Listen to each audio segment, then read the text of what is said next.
Olá, tudo bom contigo? A gente já se apresentou e quando a gente diz a gente digo eu. Eu já me apresentei para vocês já me conhecem. Eu sou o professor Tiago e vou estar passando para vocês as aulas de administração. Então, durante esse curso, nós vamos estar vendo tudo sobre o setor administrativo, financeiro, sobre a questão de você administrar bem o seu dinheiro.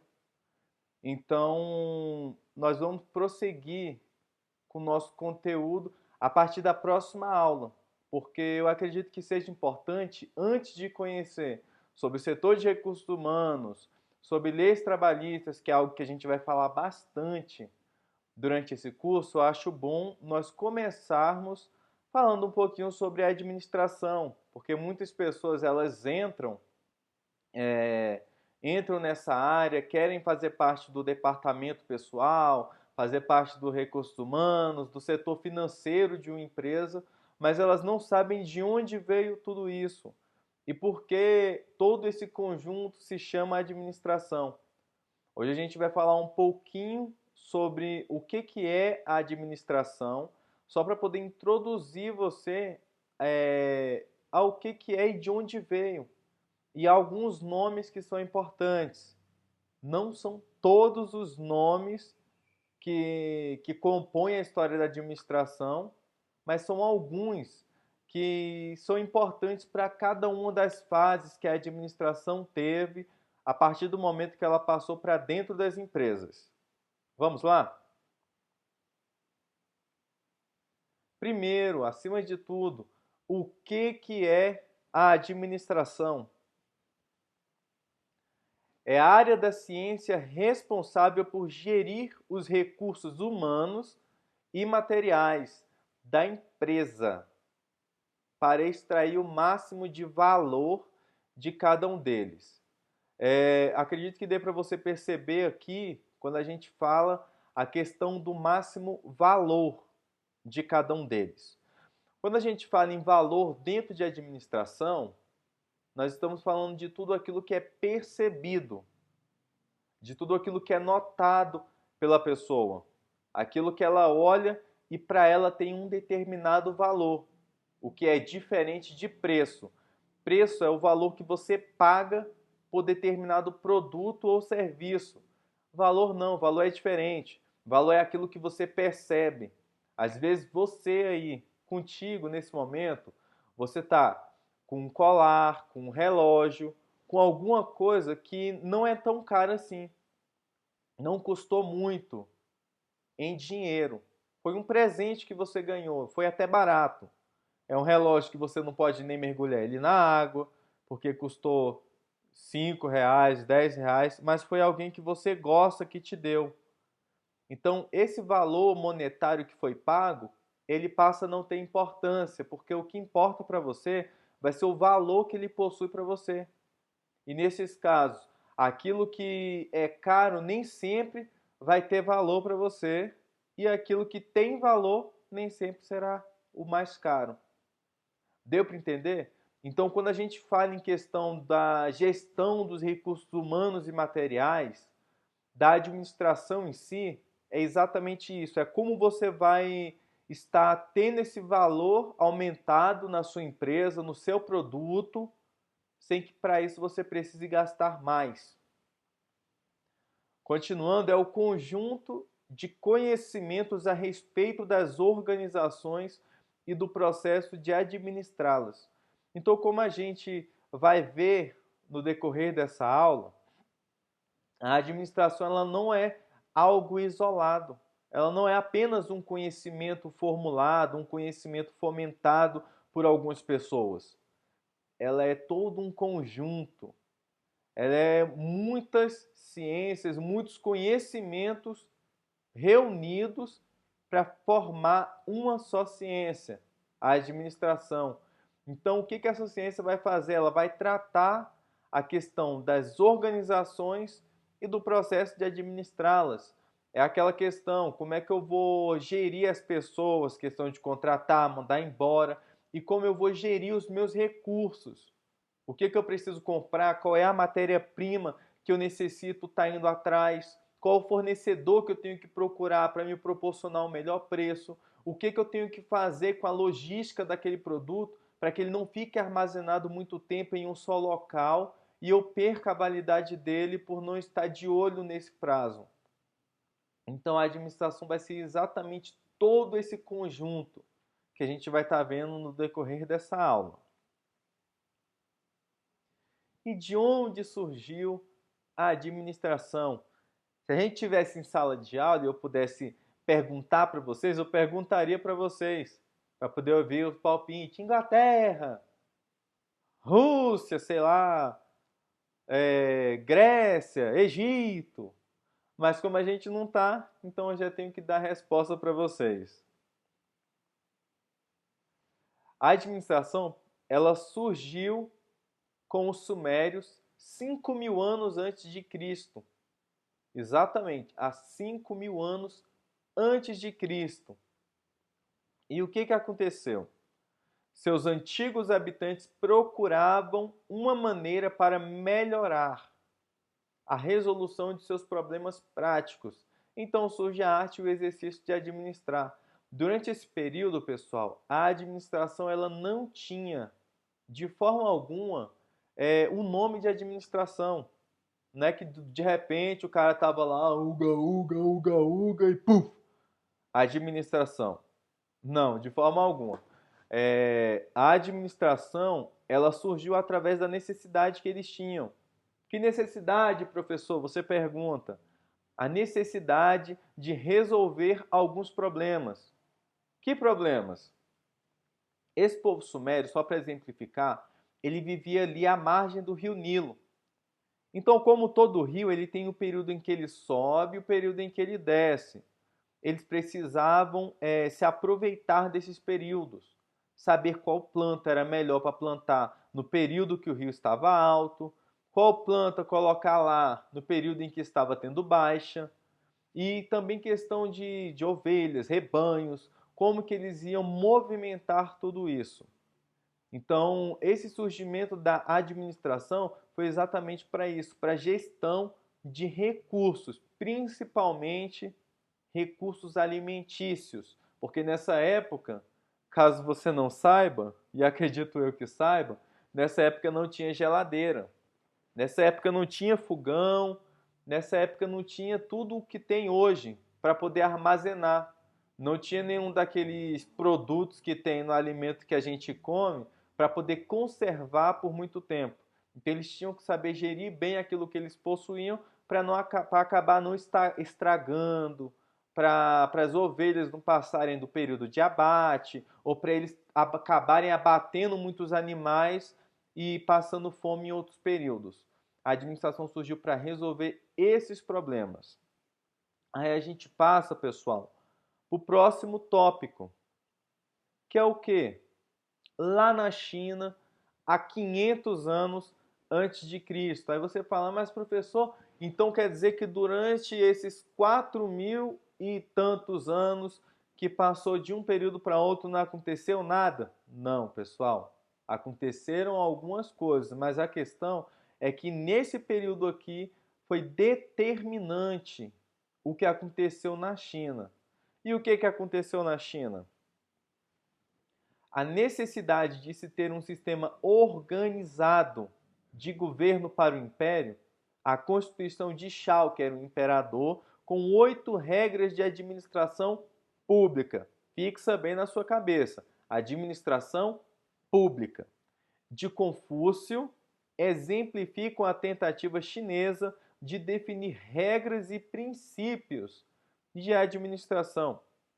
Então, durante esse período, não existiam administradores ou pessoas que trabalham no setor administrativo. Vocês estão começando esse curso aqui agora e vocês estão aprendendo sobre administração, o que quer dizer que caso você ainda não esteja trabalhando nessa área, você provavelmente vai trabalhar em algum setor administrativo. E quando você estiver trabalhando nesse setor administrativo, o seu cargo vai ter algum nome relacionado à administração. Durante esse período não existia isso.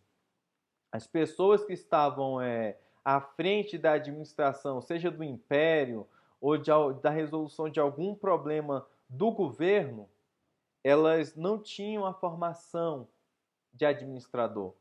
Então, eram pensadores, pessoas intelectuais daquela época que se acrescentavam ao governo, contribuindo com seu conhecimento para aquela administração.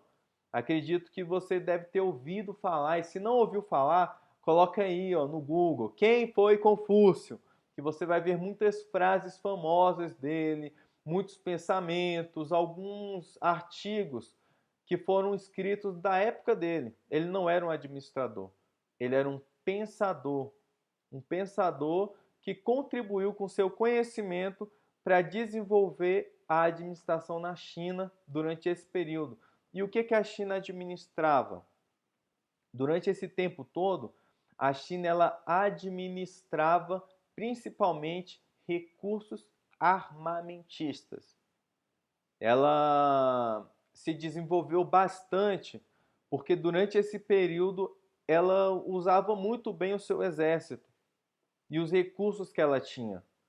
Então, durante esse período, ela sabia quantas pessoas ela deveria mandar para frente de uma guerra, porque se ela mandasse demais, podia ficar com poucas pessoas lá defendendo o império. Aí pega e chega uma nação e destrói, aí quando o soldado volta feliz da guerra, a sua nação está dominada. Então, para que isso não acontecesse, eles viam muito bem essa questão de saber quantas pessoas mandar e quanto de armamento deveria ser enviado para determinada guerra e determinados conflitos. Então, durante esse período, não somente na China, começou lá, mas as outras nações começaram a focar a administração também em administrar o governo, por isso que aí tem a administração pública e também a questão dos armamentos. Então a gente viu lá no primeiro período, a gente viu que eles pegaram e focaram nos alimentos. Nesse segundo período, eles começaram a focar no governo, na forma de organizar o seu império e principalmente como organizar o seu exército e a sua força armamentista para poder vencer as outras nações. Durante aquele primeiro período, as nações foram crescendo, aproveitando bem o espaço que elas tinham, mas chegou um momento em que não tinha mais como você aproveitar bem o espaço. Você já tinha que expandir o seu espaço. E se as outras nações também estavam muito prósperas, a solução que encontraram foi dominar nações ao lado. Então, durante esse período, quem tinha o conhecimento de guerra e de recursos balísticos, ele se encontrava à frente das outras nações. Isso proporcionou ao mundo ele ter uma movimentação, aquela questão dos países que dominaram outros, de outros que eram dominados, outros que se extinguiram. Foi a partir desse período. Aí a gente chega na próxima etapa da administração, que foi na Alemanha e na Áustria, no período de 1550, não é mais antes de Cristo, agora é 1550 depois de Cristo, até 1700. Daqui a pouco eu vou explicar o porquê até 1700. Através do aparecimento de um grupo de professores e administradores públicos, que ao lado das reformas fiscais preconizavam. Eu falei bem lentinho mesmo, preconizavam. E se nós estivéssemos em sala, eu iria falar que vocês iriam aprender uma palavrinha nova, mas aí onde você está, você vai aprender. Preconizar, pessoal, quer dizer defender, é quando você defende algo. Então, se você quiser parecer um pouquinho culto, quando você estiver falando com pessoas, quando você for falar defender, fala assim, fulano de tal preconizava determinado ideal. Que aí as pessoas vão ver o tanto que você já está aprendendo com esse curso que você está fazendo. Então, ao lado das reformas fiscais, preconizavam, defendiam uma administração sistemática, especialmente, olha o setor de novo, no setor público. Então, nesse período começaram sim a surgir pessoas nomeadas administradores. Para administrar o quê? O governo. Até esse período sempre foque no governo, porque tudo aqui que você viu até agora foi público. Então, todo esse público que tem aqui é porque o enfoque deles era exatamente e unicamente no governo. Então, começaram a surgir também professores. Por quê? Porque as pessoas ficam velhas e acabam morrendo. E como a gente tem posse desse conhecimento de que chegar a um certo ponto você não vai viver eternamente, você vai morrer, então tinham que haver professores para fazer o que nós estamos fazendo aqui agora, passar o conhecimento à frente. Então esses professores eles iam ensinar pessoas para que no futuro elas pudessem assumir cargos públicos também. E o que eles defendiam? Uma administração sistemática. Toda vez que a gente falar sistemática, não quer dizer uma pessoa que é sistemática, problemática, que dá problema com qualquer coisa. Sistemática é tudo aquilo que tem um padrão para ser feito. Se há um padrão, é sistemático, é um sistema. No setor público, então, a partir desse ponto, começaram a haver mais hierarquias dentro do governo, fatores a se seguir, burocracias a se seguir para um bom funcionamento do governo. Então, até esse ponto, a gente focava exclusivamente no setor público. E por que até 1700? Você me pergunta. Eu vou imaginar que você está me perguntando. Porque aí a gente entra no ponto em que temos que falar sobre o desenvolvimento da administração. A administração moderna começou a ser desenvolvida no final do século XVIII, culminando, olha mais uma palavrinha para você, culminando é concluindo, terminando, encerrando, objetivando na Revolução Industrial, que teve início na Inglaterra em 1776.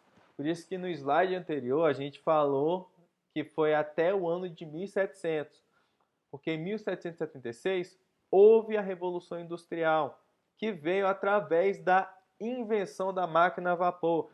E quem foi o camarada que criou essa máquina? Esse rapaz aí, James Watt. Ele fez com que fosse culminada essa revolução que trouxe toda uma transformação para o povo. A gente vê nos livros de história falando sobre a Revolução Industrial e tal, e sabe que isso foi muito bom para o desenvolvimento das empresas. E esse daqui é o que a gente vai focar agora. As empresas durante esse período, elas puderam passar por um desenvolvimento grandioso. A gente não vai falar aqui sobre a forma como as pessoas eram exploradas ou que elas tinham que ficar 14, 16, 18, 20 horas numa linha de produção. A gente não vai falar que as mulheres tinham que dar à luz, tinham que parir ali na linha de produção, porque elas não podiam sair, porque se saísse perdiam o emprego. Não vamos falar sobre isso, vamos falar apenas sobre esse desenvolvimento das empresas. Por quê? Porque até o momento a gente falava apenas de administração pública. Essa administração pública, ela foi migrada para dentro das empresas. Mas por que isso? O que aconteceu? Até esse momento, as empresas eram focadas unicamente nas famílias. Então estava lá o Joãozinho, a Mariazinha e seus 15 filhinhos. Eles mesmos falavam para os filhos, fulano, fulano e fulano, vai buscar matéria-prima.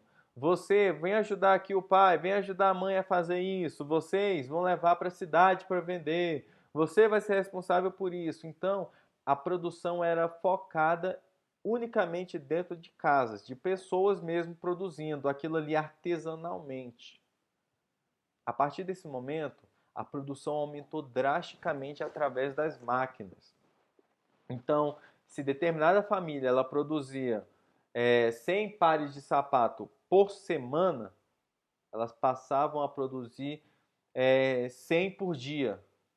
Então aumentou muito a produção, o que levou eles a ter que utilizar aquela administração que era utilizada só no governo, eles passaram a focar dentro das empresas. Então eles tiveram que administrar o que a gente falou lá no começo da aula, ter que administrar fornecedores, matéria-prima, local de armazenamento, o ponto onde seria vendido, os clientes que seriam alcançados, tudo isso veio a partir dessa administração moderna, dessa transferência da administração para dentro das empresas. Esse foi o desenvolvimento do que a gente chama de administração moderna. Deu para entender? Espero que sim. Ela surgiu para resolver questões levantadas na Revolução Industrial, como crescimento acelerado e desorganizado das empresas, que passaram a exigir uma administração científica capaz de substituir o empirismo e a improvisação. E a necessidade de maior eficiência e produtividade das empresas para fazer face à intensa concorrência e competição no mercado.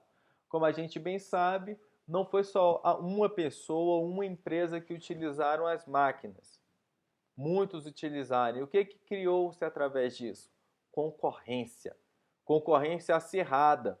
Então, as empresas tiveram que usar essa administração para lidar com esse problema. Porque se eu não soubesse lidar com a minha produção, se eu não soubesse lidar com os meus recursos, com o que eu tinha, eu ficaria para trás, porque vinha a concorrência e atropelava. Deu para entender?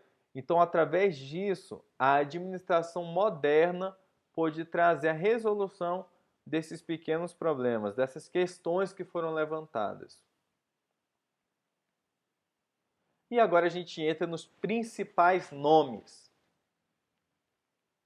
Para que a administração ela chegasse aonde ela pôde chegar, houveram nomes que contribuíram para poder sustentar tudo isso, para poder trazer de fato o desenvolvimento adequado à administração. Olha o computador reclamando de bateria fraca. Então, para começar, pessoal, um desses nomes foi Frederick Winslow Taylor. E quem era Taylor? Você pode me perguntar. Taylor surgiu no século XX e apresentou os princípios da administração científica e o estudo da administração como ciência. Como assim, professor? Você me pergunta novamente. Até o momento, a administração ela era considerada apenas como um fator que ajudava. A partir desse ponto, Taylor, como a gente pode chamar ele carinhosamente a partir de agora, ele realmente transformou a maneira como a administração era vista. Ele fez assim, vamos fazer o seguinte, em vez dessa administração ser apenas um conhecimento vago, vamos propor ela como ciência, vamos estudar ela a fundo, vamos fundamentar uma teoria. Daí vem o científica. Quando as teorias têm comprovações, você não está tratando apenas de uma administração ao acaso. Você vê algo, duvida, aí você vai atrás e comprova aquilo que você estava pensando. E essa comprovação científica, através de testes, foi o que Taylor propôs.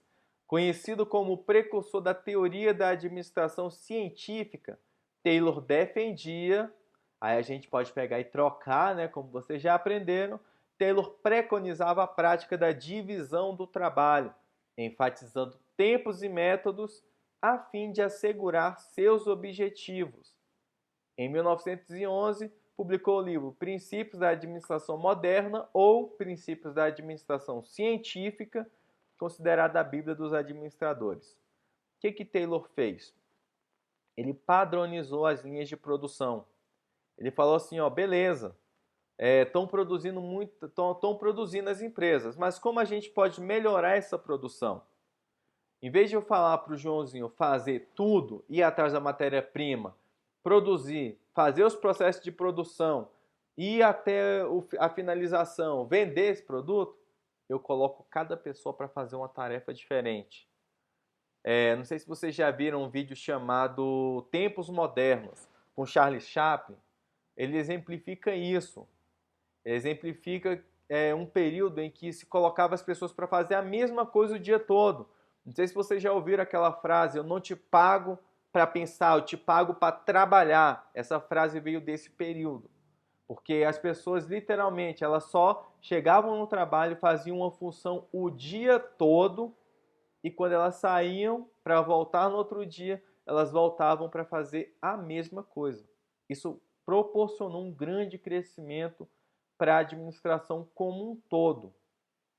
E esse crescimento veio através desses métodos, dessa teoria que foi vinda através de Taylor.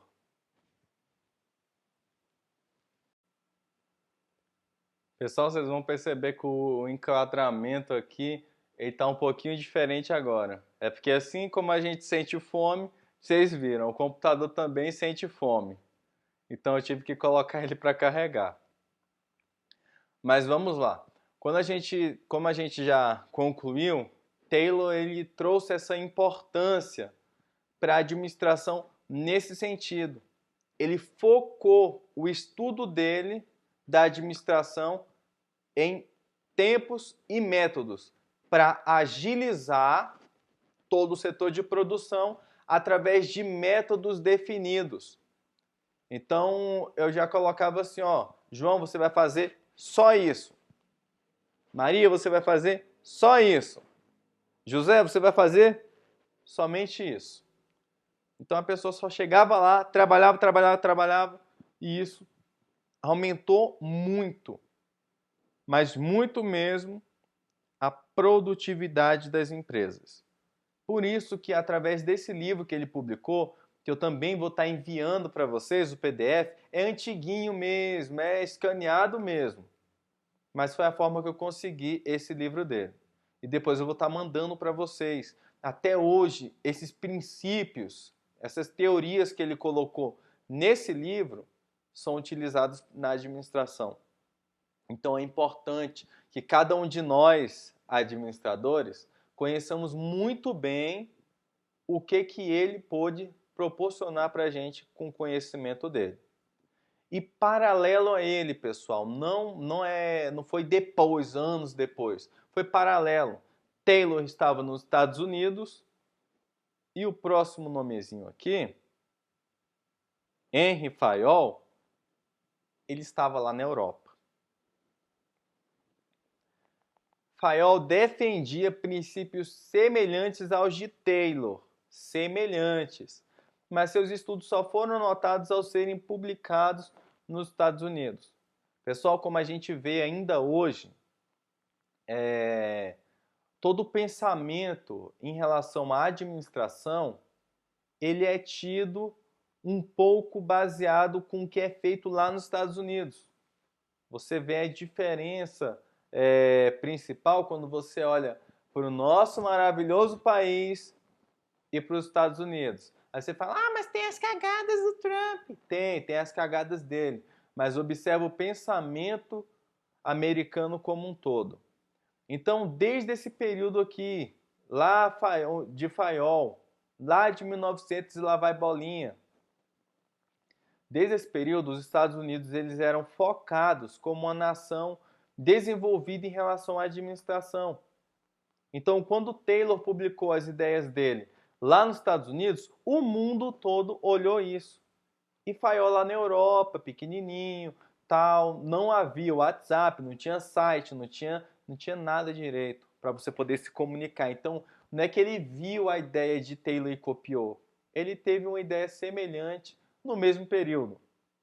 Nesse período aí podia haver essas coincidências. E os princípios dele eram semelhantes, mas eram diferentes.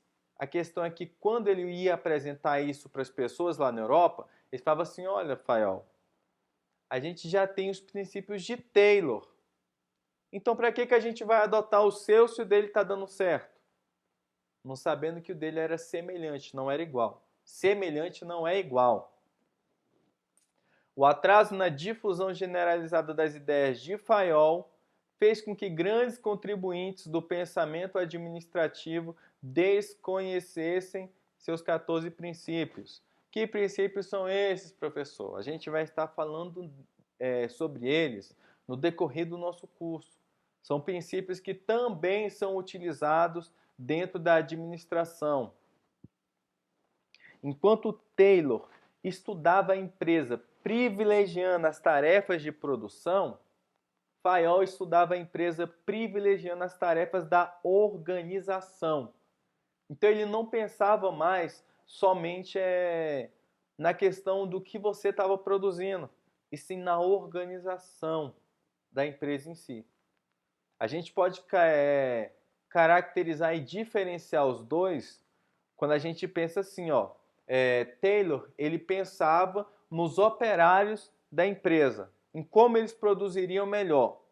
Fayol, ele privilegiava as tarefas da organização, ou seja, de quem estava acima dos operários.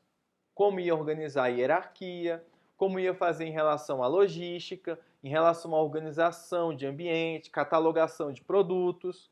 Então, todos esses princípios dele eram focados nessas tarefas. Então, relembrando, primeiramente, Taylor privilegiou a produção e, paralelo a ele, mas a partir de um certo ponto que ele foi ter importância, teve Fayol que defendia a questão da organização. Então, até que ele tivesse o TIC, hoje em dia, se você tem uma ideia, você publica num site, coloca no Facebook, Facebook é antigo, coloca lá no Instagram e vai fazer uma propaganda do seu produto. Nesse período não tinha isso. Você não podia encaminhar uma propaganda no WhatsApp. Você não via uma propaganda quando você estava vendo um vídeo do YouTube lá em 1915, em 1911. Não tinha isso. Então, para que a ideia de Fayol fosse publicada, ele teve que sair lá da Europa, voar até os Estados Unidos para poder divulgar as ideias dele. Então, o Fayol ele teve esse mérito. Ele foi até lá, divulgou. Aí, quando ele voltou na Europa, os princípios dele já tinham dado certo. Então, ele voltou com o peitinho de pombo dele, metido, e falou assim: e agora? Vocês querem aplicar os meus princípios? Eles são diferentes do de Taylor. Aí sim, aí os estudos dele tiveram sucesso. Aí ele pôde se desenvolver e a administração na questão da organização também teve esse desenvolvimento. Beleza. Nós conseguimos desenvolver a produção e a organização. As empresas já estavam avançando, já estavam produzindo mais. Então, a partir desse ponto, eles começaram a olhar um outro sentido, a ter uma outra perspectiva. Que perspectiva era essa? E quem foi que trouxe essa perspectiva?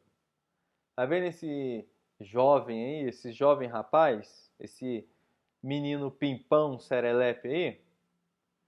Ele se chama George Elton Mayo,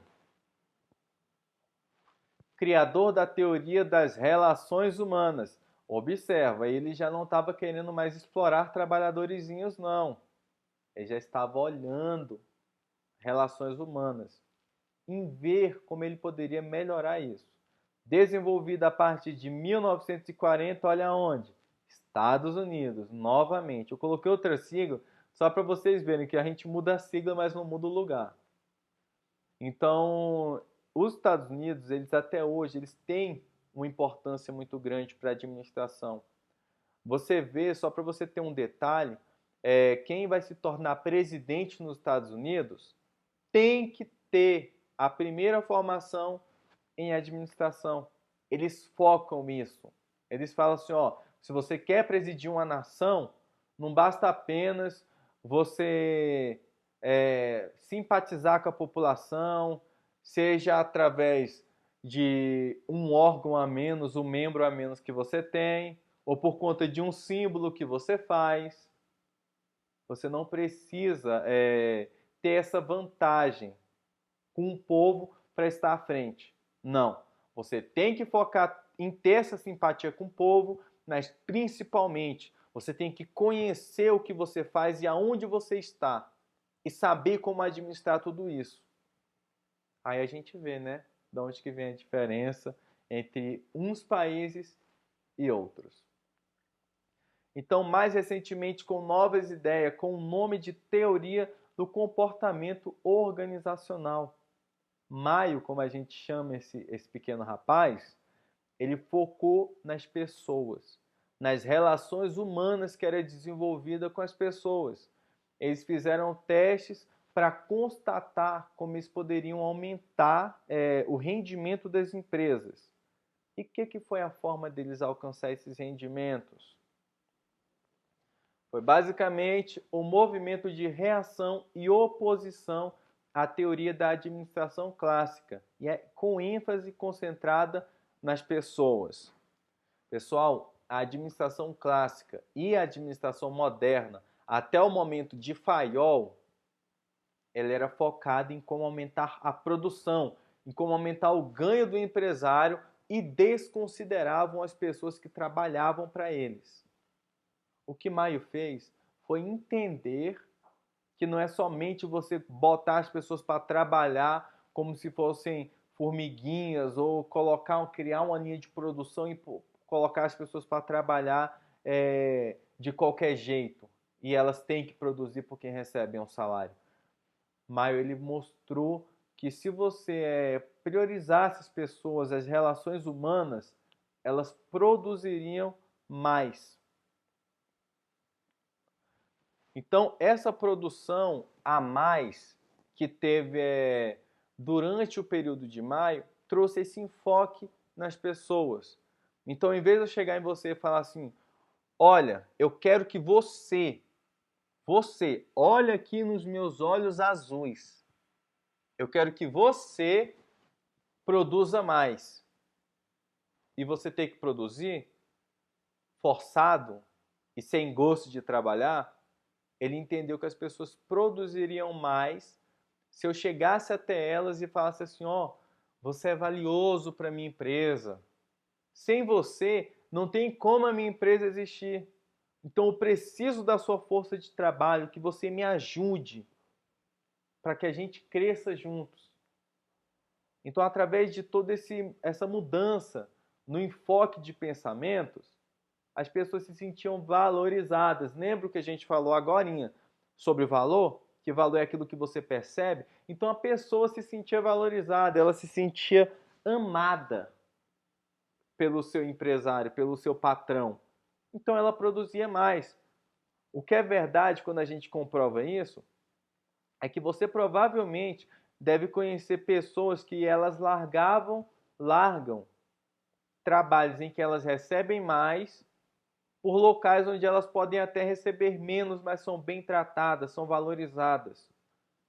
Então, Maio ele trouxe essa diferença. Ele falou assim, ó, vamos valorizar as pessoas. A partir do estudo dele, foi que as empresas começaram a pensar, e o governo também, nos direitos humanos. Não tem a consolidação das leis do trabalho, que a gente vai falar bastante, as leis trabalhistas, os direitos do trabalhador? Foi a partir desse rapaz aí que esses direitos começaram a ser desenvolvidos. Essa é a importância que ele teve. Mas tem um detalhe. Até esse momento, nós vimos 3 conhecimentos diferentes, 3 escolas diferentes. A de Taylor, produção. A de Fayol, organização. E a de Maio, que era as relações humanas. Eram pensamentos diferentes, que iam sendo adotados por quem desejava. Até esse momento, eram conhecimentos espaçados e separados. Aí a gente entra na última pessoa, que foi quem? Max Weber. O que Weber fez? A partir de 1950, foi desenvolvida a teoria estruturalista. Não foi apenas por ele. Tiveram outros contribuintes nessa teoria, mas ele foi o principal, preocupando-se em integrar todas as teorias das escolas acima. Então, essas escolas que a gente falou agora, essas pessoas diferentes que a gente falou, elas criaram teorias novas. O que o Weber fez foi juntar tudo em um compilado só, que teve início com a teoria da burocracia, de Max Weber. Então, essa teoria da burocracia, vamos entrar no pequeno detalhe. Ela tem umas pequenas observações que Weber, como um alemão ditador de regras, ele tinha alguns fatores que, segundo ele, era para ser feito daquele jeito, daquela forma, daquela maneira ali. Isso daí foi se adequando com o tempo. Mas o que de importante nós tiramos com isso foi que ele não se preocupou em criar uma escola nova, um conhecimento novo, mas de unir tudo aquilo que tinha até o momento e trazer uma ordem, uma organização que se baseia na racionalidade, na adequação dos meios aos fins, para que se tenha o máximo de eficiência. Então, através desse pensamento dele, a administração ela pôde se tornar aquilo que ela é hoje. A gente falou lá no começo que ela é um conjunto de conhecimentos. Agora vocês sabem quais conhecimentos são esses e por que a administração é como é. Porque tiveram nomes, pessoas e toda uma história para trazer esse desenvolvimento. Deu para entender, pessoal? Deu para compreender um pouquinho sobre a história da administração? Eu espero que sim.